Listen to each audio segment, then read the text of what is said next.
je l'accueille avec grand enthousiasme parce que ça faisait longtemps que ça manquait sur le bassin de Saint-Dizier.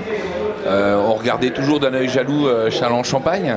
On disait que toutes les entreprises, toutes les PME, les TPE aimeraient bien avoir une vitrine comme celle de Châlons. Et aujourd'hui, on peut dire que c'est le cas.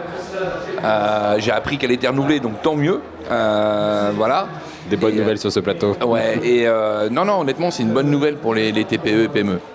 Ici, justement, cet accompagnement, au contraire, cette foire expo est présente ici. La CPME fait un accompagnement de ces entreprises et les incite finalement aussi à être présente ici. Vous êtes présent aujourd'hui pour ce dernier jour de foire pour aussi montrer aux commerçants que la CPME existe et peut les accompagner tout au long de l'année.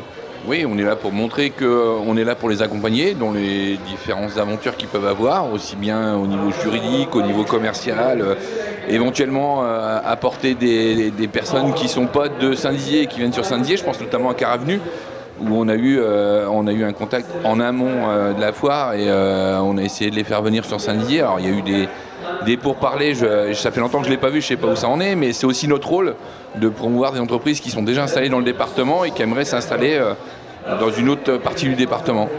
Ici sur la foire, on a aussi parlé d'autres options, notamment la formation, la reprise d'entreprise. Ça, c'est aussi des actions sur lesquelles la CPME intervient, investit auprès des entreprises. Oui, parce qu'en fait, au niveau de la CPME, on organise régulièrement des événements sur lesquels on apporte des informations qu'un chef d'entreprise qui est souvent isolé ne pourrait pas avoir. Et donc, à travers ces événements-là, on leur apporte des formations sur la reprise, ou alors, par exemple, céder son entreprise, ça personne n'y pense, mais c'est un gros morceau de la vie d'un chef d'entreprise.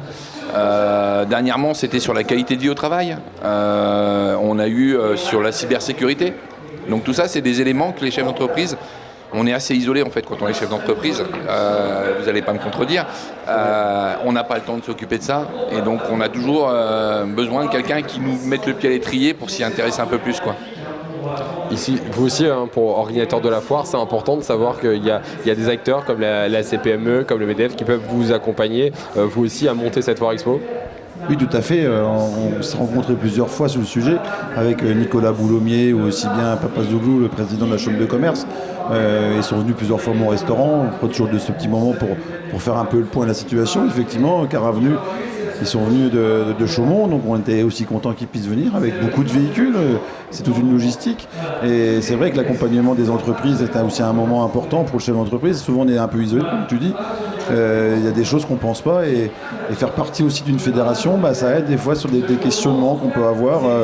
Des fois, on est tellement à tête dans le guidon. Et c'est ça aussi, des fois, l'association des commerçants bragards, il y a des moments de convivialité, d'amitié entre nous commerçants. On discute ensemble. Des fois, on a les mêmes problématiques et on ne le sait pas, alors qu'on est dans deux domaines différents. Et ça permet aussi des fois de mettre un peu à plat les choses et de discuter entre nous, de trouver des solutions. Et c'est ça aussi le rôle d'une association, aussi bien que d'une fédération comme la CPME. Aujourd'hui, le commerce de centre-ville, on a dit qu'il était quand même un petit peu en souffrance, en tout cas sur la fin d'année passée. Là, on en parlait un petit peu en antenne, mais on peut le dire, ça a l'air d'aller un peu mieux. En tout cas, à Saint-Dizier, les vitrines sont en train de revenir, des commerces s'installent. Quelle est aujourd'hui votre vision justement sur ce commerce de centre-ville ? Mais je pense que la politique de la ville est bonne. Effectivement, j'ai entendu dernièrement des échos sur des cellules qui étaient vides, qui avaient trouvé preneur, donc c'est une bonne nouvelle. Après, il faut les accompagner. Il ne faut pas simplement leur présenter un local, mais il faut les accompagner dans les démarches. Et même une fois ouverts, il faut les suivre, il faut les accompagner. Je pense notamment à Déborah qui a ouvert sa lutherie. C'est la ville qui l'a aidé à trouver son local. Ils ont l'air de faire un suivi. Donc c'est ce qu'il faut en fait aujourd'hui pour que les commerçants puissent rester au centre-ville.